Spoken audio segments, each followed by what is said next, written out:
Good day YouTube. This is just a bit of a comparison video between MX Linux on the left and Elementary OS on the right, so grab your stein of coffee and let's get started.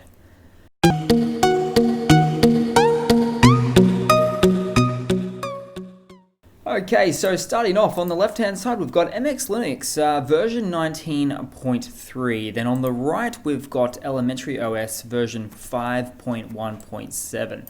Now, having a look at these, they are really based on Ubuntu, essentially. Well, really, MX Linux is actually based on a stable version of Debian, whereas we have Elementary OS on the right, which is based on Ubuntu there. Now, this is where it gets interesting, because if you do look at the kernels, you'll find that on MX Linux, it's running the 4.19 kernel, which is sounds a little bit old, and indeed it is, but it is a lot more stable in comparison. Whereas on the Elementary OS side on the right, we're actually running 5.4, which is, yeah, I guess you could say a little bit later and a little bit greater.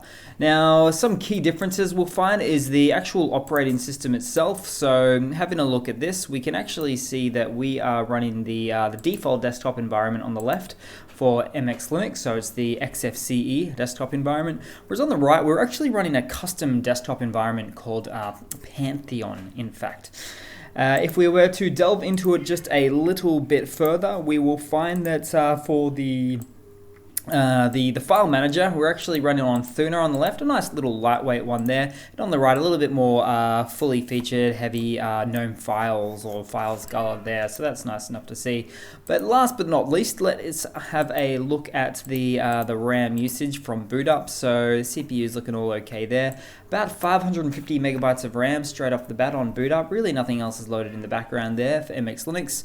And on the right hand side, we've got Elementary OS, which has actually got about 620 megabytes of RAM on boot up. So a little bit more, depending on what sort of hardware you're running. It depends on what you might prefer to go with. But that's pretty much it, guys. Thanks for watching. Please leave a comment, hit that like button. Thanks for all the support, and I do hope to see you guys there in the next one. Cheers.